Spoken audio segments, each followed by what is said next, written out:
ঈদ মিলাদুন্নবী সাল্লাল্লাহু আলাইহি সাল্লাম উদযাপন করা যাবে কিনা, অনেকে এটাকে জায়েজ মনে করে। এখানে আপনার অভিমত কি?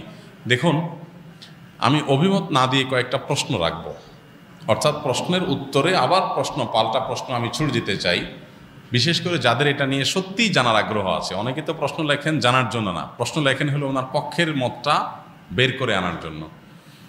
আমি বলতে চাই যে সাধারণত আমরা সাধারণ মানুষরা যে হুজুরের ভক্ত, আমরা তার কথা শুনি। যে হুজুর মিলাদুন্নবীর পক্ষের, তার ভক্তরা মিলাদুন্নবীর পক্ষে কথা বলে এবং সেরকম দলিল খুঁজে বের করে সোশ্যাল মিডিয়াতে সেটা নিয়ে লেখালেখি করে। আর যে হুজুর মিলাদুন্নবীর বিপক্ষে, ওনার ভক্তরা মিলাদুন্নবীর বিপক্ষে তারা ক্যাম্পেইন করে, কাজকাম করে। আমার কথা হলো যে আপনি হুজুরদের পক্ষ বিপক্ষ না নিয়ে কয়েকটা প্রশ্নের উত্তর খোঁজার জন্য আপনি নিরপেক্ষভাবে চেষ্টা করেন। আপনি নিজে একটু সচেতনভাবে, সতর্কভাবে, অনুসন্ধানের দৃষ্টি নিয়ে এই প্রশ্নগুলোর উত্তর খোঁজার চেষ্টা করেন।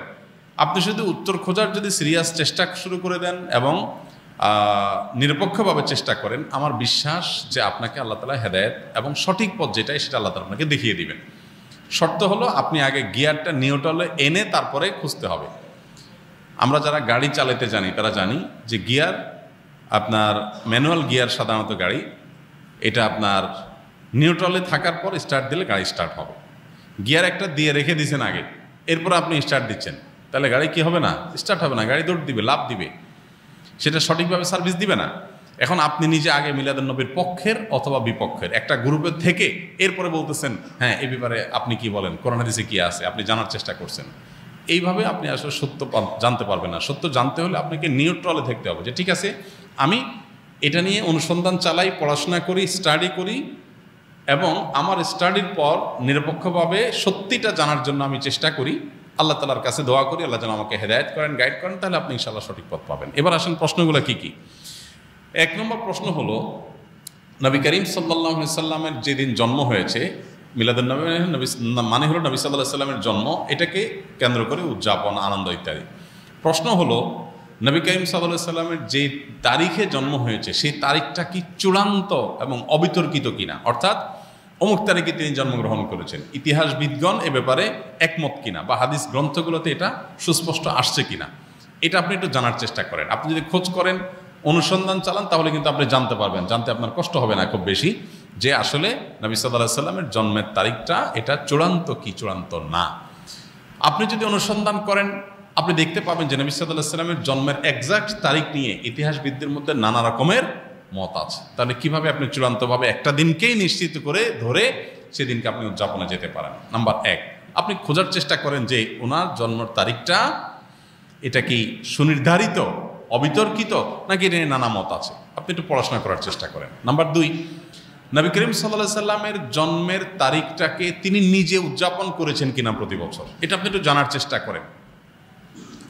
তিনি যদি নিজে নিজের জন্ম উদযাপন না করেন, তাহলে তার সিনিয়র সাহাবী যারা, চার খলিফা আরও যারা আছেন, এই সমস্ত সাহাবীরা কেউ যারা নবী সাল্লাল্লাহু আলাইহি ওয়াসাল্লামকে সবচেয়ে বেশি ভালোবাসতেন, নবী সাল্লাল্লাহু আলাইহি ওয়াসাল্লামের ভালোবাসার দোহাই দিয়েই তো আমরা এটা করি, তো তারা যারা নবী সাল্লাল্লাহু আলাইহি ওয়াসাল্লামকে এর ভালোবাসায় যারা উত্তীর্ণ হয়ে গেছেন, ভালোবাসায় যারা প্রমাণিত, তার আশেকে রাসূল বলি, যেটাই বলি আমরা তথাকথিত, এই জায়গাটা যারা ইতোমধ্যে প্রমাণিত হয়ে গেছেন, সেই সাহাবীরা যাদেরকে কোরআনে আল্লাহ সার্টিফিকেট দিয়েছেন নবী সাল্লাল্লাহু আলাইহি ওয়াসাল্লামের আনুগত্যের ব্যাপারে, ভালোবাসার ব্যাপারে, সেই মানুষগুলো নবী করিম সাল্লাল্লাহু আলাইহি সাল্লামের জন্ম দিবস উদযাপন করেছেন কি করেন নাই, আপনি এই বিষয়ে একটু খোঁজ নেন, তথ্য উপাত্তগুলো ভেরিফিকেশন করেন, যাচাই করেন।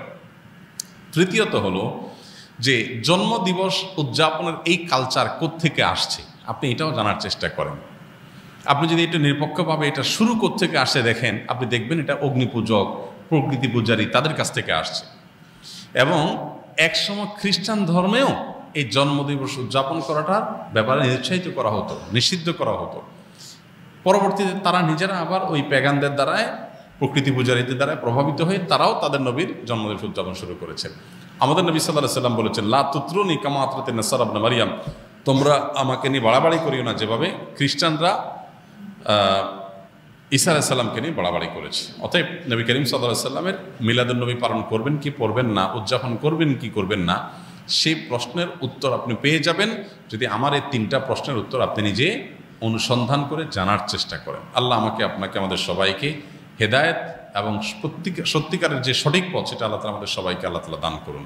মিলাদুন নবী মানে হলো নবী সাল্লাল্লাহু আলাইহি সাল্লামের জন্ম, আর সিরাতুন নবী মানে হলো নবী করিম সাল্লাল্লাহু আলাইহি সাল্লামের জীবনী, জীবনচরিত। তো সিরাতুন নবীর মধ্যে নবী সাল্লাল্লাহু আলাইহি সাল্লামের জন্ম, মৃত্যু, শৈশব, বেড়ে ওঠা, আল্লাহর আদেশে নিজের জীবনের সব বিষয়গুলো এর মধ্যে আছে। সিরাতুন নবী মানে জীবন ইতিহাসের মধ্যে সবই আছে। আর মিলাদুন নবী হলো সিরাতের অর্থাৎ নবী সাল্লাল্লাহু আলাইহি সাল্লাম পুরো জীবনের একটা অংশ। এটা হলো একটা পার্থক্য। আরেকটা বিষয় হলো যে মিলাদুন নবী এটা আসলে উদযাপন বা অনুসরণ করার বিষয় না। নবী সাল্লাল্লাহু আলাইহি সাল্লামের জন্মকে আমরা চাইলে অনুসরণ করতে পারবো না, যে উনি যেভাবে জন্ম হয়েছেন, যে তারিখে হয়েছেন ওই তারিখে আমি হব, এরকম কোনো অপশন নাই তো। কিন্তু সিরাতুন নবী যেটা, এটা কি করা যায়? অনুসরণ করা যায়। নবী সাল্লাল্লাহু আলাইহি সাল্লামের জীবন চরিত্র দেখে দেখে সেই অনুযায়ী আমি আমার জীবনকে গঠন করলাম। তো এটা হলো মূলত আমাদের জন্য গুরুত্বপূর্ণ।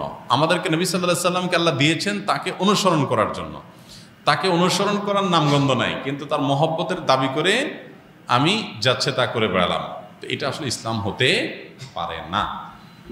অতএব আমাদেরকে নবী করিম সাল্লাল্লাহু আলাইহি ওয়াসাল্লাম অনুসরণ করার চেষ্টা করতে হবে।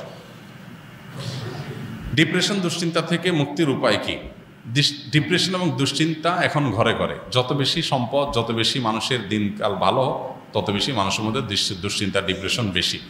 তো এই দুশ্চিন্তা এবং ডিপ্রেশন এটা থেকে মুক্তি লাভের জন্য আমাদের যে কাজগুলো করতে হবে তার ভিতরে 1 নম্বর হলো 5 ওয়াক্ত নামাজ যথাযথভাবে সুন্দরভাবে আদায় করতে হবে, খুব লম্বা সময় নিয়ে, ধীরে ধীরে।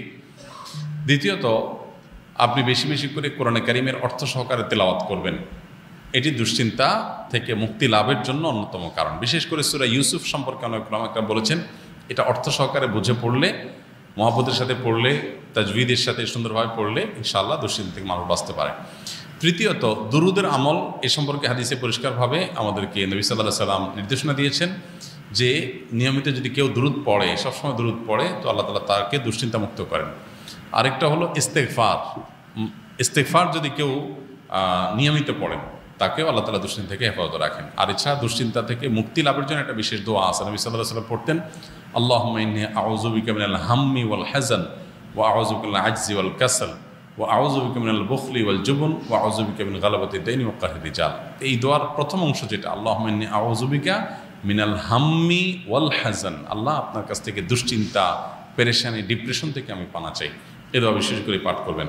আর এমনিতে নবী সাল্লাল্লাহু আলাইহি সাল্লামের নিয়ম ছিল, কানাইজা হাজাবাহু আমরুন ফাজা ইলাস সালাহ, কোনো বিষয় যখন তিনি পেরেশানিতে পড়তেন নামাজে চলে যেতেন, 2 রাকাত নামাজ পড়তেন।